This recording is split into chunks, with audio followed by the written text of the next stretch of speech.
Monoqrafik metod. Başlayaq sual-cavabınıza. Yaxşı, sonra testi yoxlayarsınız. Müəllimələrdən götürün. Monoqrafik metod kimə məxsusdur deyildi? Qurubeyə. Monoqrafik metod. Qurubeyə məxsusdur. Qurubey nə deyirdi? Ədədin, rəqəmin özünü öyrənilirdi. Məsələn, bax, iki rəqəmi hansıdır, necə yazılır, onları öyrənin, yazılma forması. Sonra bizim bağçalarda say kartları var da, say kartlarında göstər, ikini göstər. Bu nədir? Monoqrafik metoddur. Yaxşı, monoqrafik metodu başa düşdük. Bəs desək ki, əgər 2 üstəgəl 1 hansı metod olacaq? Hesabi metod. Çünki burada nə var? Hesab var. Əməllərin öyrənilməsidir. Ay sağ olun, əməllərin öyrənilməsidir. Bəs yaxşı, monoqrafiklə hesabi metodu özündə birləşdirən metod hansıdır? Təcrübi metoddur, bəli. Təcrübi metodda əsas uşaqdan nə tələb olunur? Nələr vasitəsilə? Təcrübələr vasitəsilə. Hansı oyunlardan istifadə olunur? Didaktik oyunlar əsas açar sözüdür ki, təcrübi metodlar və didaktik oyunlardan istifadə olunur. Başqa riyaziyyata əsasən hansı metodlar var idi? Şifahi və praktik metodlar. Əyani metodlara nümunə deyək gəlin. Bütün əyani vəsaitlər, illüstrasiya, demonstrasiya, göstəriş, adi nəyisə göstərirsə, təlimatın özünü verirsə, bəli, bunlar əyani metodlardır. Şifahi isə necədir? Tərbiyəçinin sözülə. Bağçada məsələlər neçə şərtdən ibarət olur?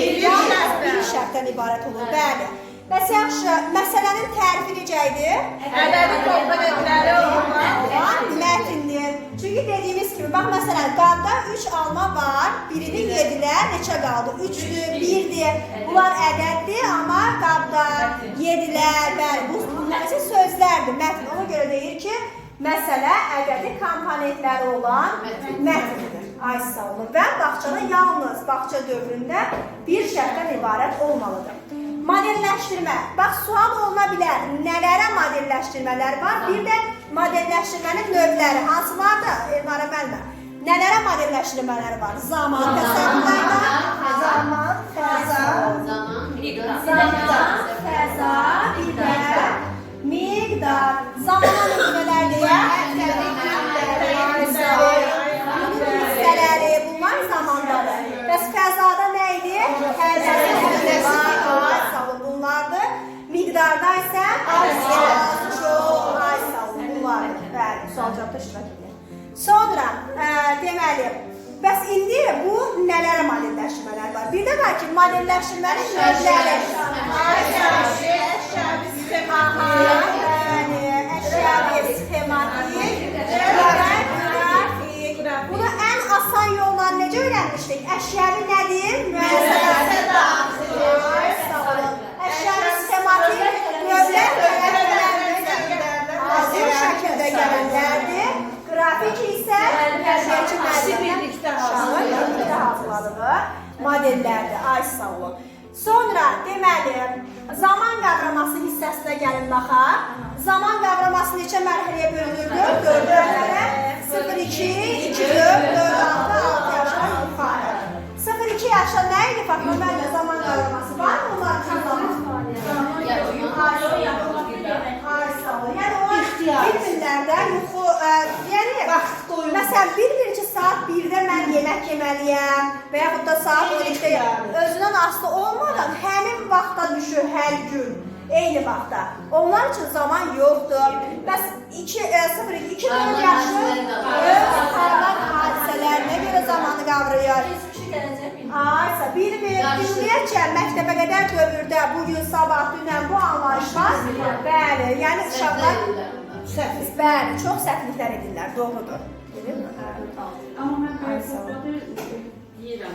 Məsəl üçün, bugün biz birinci gündür də, bugün cumarda evlərin istirahət günüdür.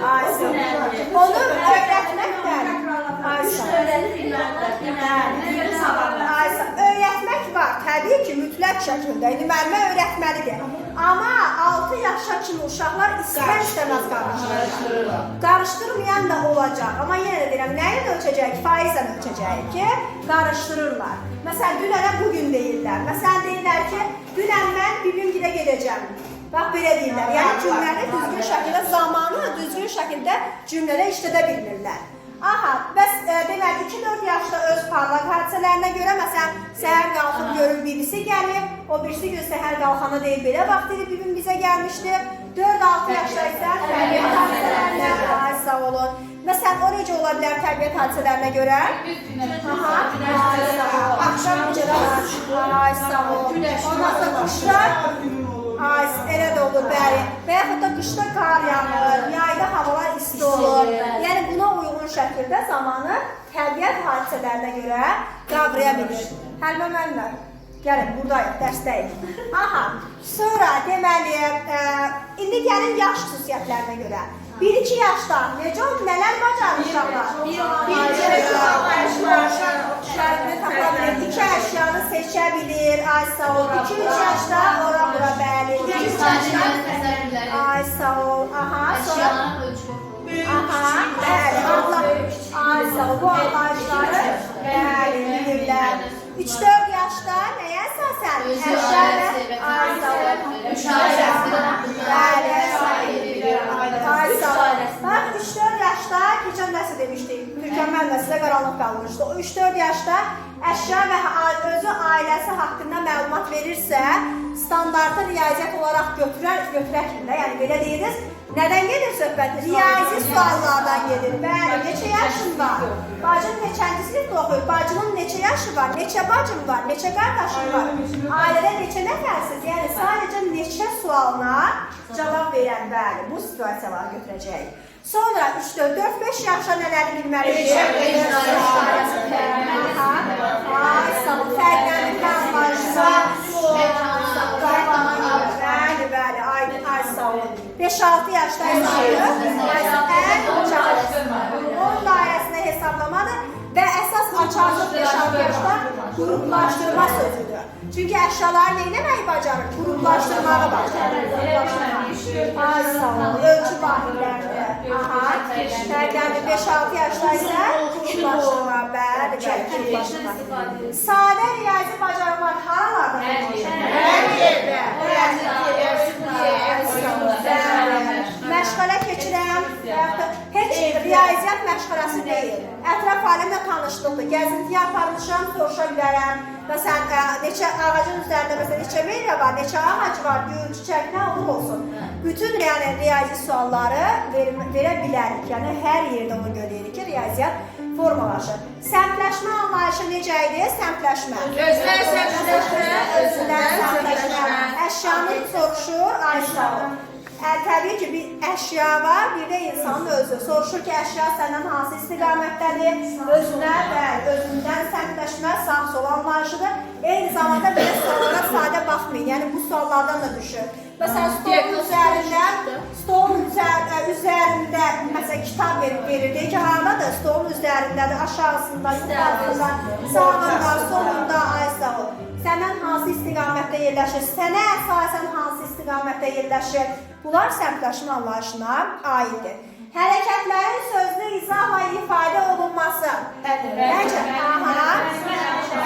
Ay sağ olun, bəli. Bax, müəllimə sayımı, müəllimə 1, 2, 3, qulaq izah edirəm. Müəllimə 1, 2, 3 sayımı sadəcə bax, əl çalır.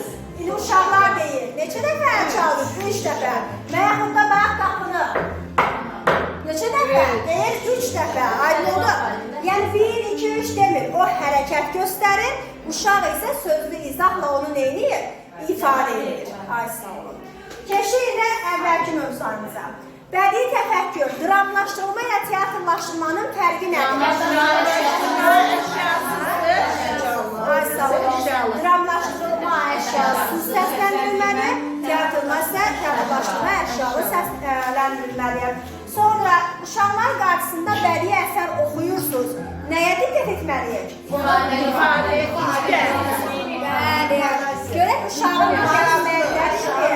jest mimika mimikalarımı görürmü və jest mimikalarıma diqqət etməliyəm. Ay sağ olun. Bəs yaxşı, uşağa bədii əsər seçirsiniz də. Məsələn, deyirəm ki, mən bugün uşağa nağıl danışdım. Ay, hansı nağıllara diqqət etməliyəm? Bəli.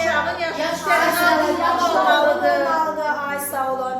Aparıcı pedaqoji qabiliyyətlər hansılardır? Təşkilatçılıq.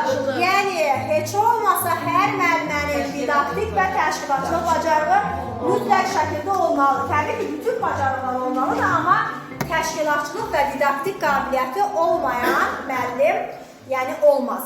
Didaktik qabiliyyət necə qabiliyyətdir? Neyinə bacarmaq? Ay, sağ olun. Yeni materiallardan istifadə olunması, uşağa çatdıra bilməsi, öyrədə bilməsi, təşkilatçılıq isə nədir? Bayramdır, tədbirlərdir, təşkilatçılığı, bəli, vaxtı düzgün bölməyi bacarmaqdır. Hansı qabiliyyətdir ki, situasiya olaraq? Bugün uşağın kefi yoxdur, mən onu hiss edə bilirəm və yaxud da əgər bir müəllimənin məşğələsi çox dağınıq şəkildə, səsli, küylü, yəni uşaq qulaq asmır, başqa cür, yəni başqa formada deyək də, yəni bir var, maraqlı məşğələ keçir, səsli, küylü, bu başqa. Bir də var ki, uşaq oyuncağı ilə oynayır, qırır, atır, hansı qabiliyyət olmalıdır müəllimədə?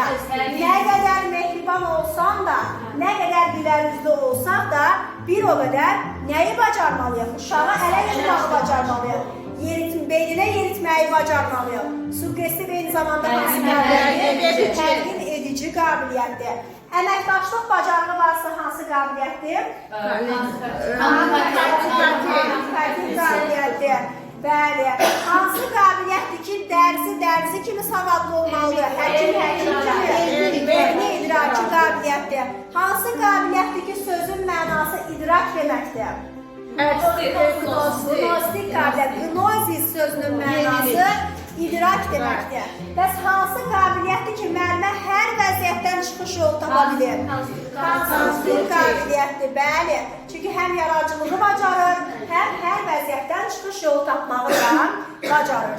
Sonra hansı qabiliyyətdir ki, deməliyəm, hansı qaldı? Perseptiv, suggestiv, uşağı dəyərləndirməyi, düzgün qiymətləndirməyi bacarmalıdır deyiriksə, tədqiq etməkdir, tədqiqatçılıqdır. Yaxşı, qrupumuzdakı bütün müəllimələr çalışqandır. Elnara müəllimə də daha çalışqandır deyək.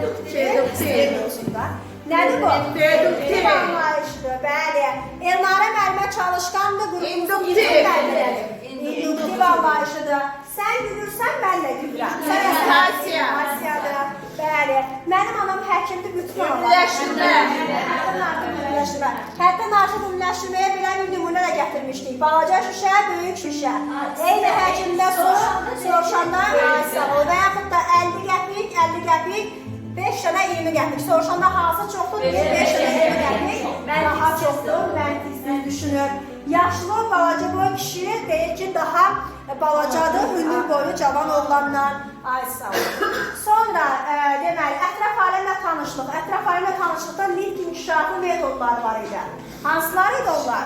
Əyani metodlar. Əyani metodlar necə idi?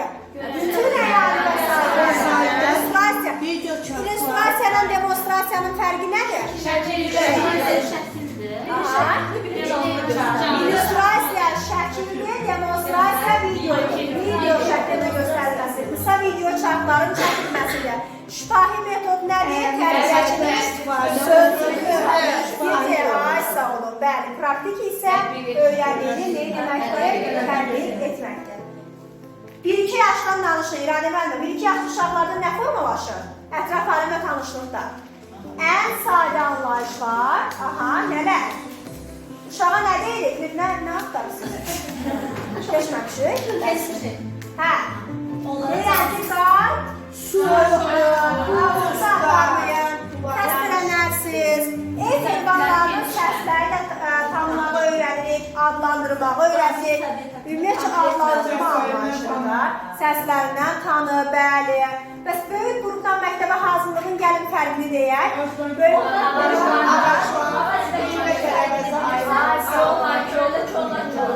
Ay sağ olun. Ağacla kolu İxracları öz tərkibinə görə, kolları öz tərkibinə məktəbə hazırlıq qrupuna aiddir. Fəsillər arasında bütün qarşılıqlı əlaqələri bilmək hansıdır? Məktəbə hazırlıqdır. Ay sağ olun. Sonra diqqət. Nəyə deyilirdi diqqət? Fizik köklənməsidir. Diqqətin neçə növü var idi?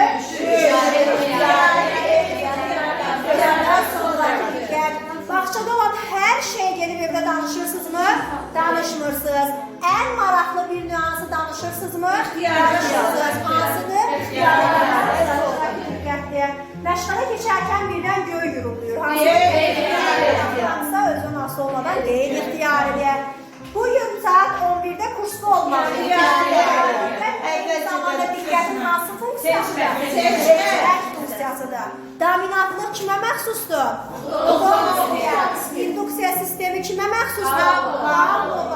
Qapı kimə məxsusdur? Qapılar, Elnarə müəllimə demişkən, qapıları yox, xahiş edirəm təlim diqqətində dərvazaları açıq qoyun. Yaxşı? Təşəkkürlər.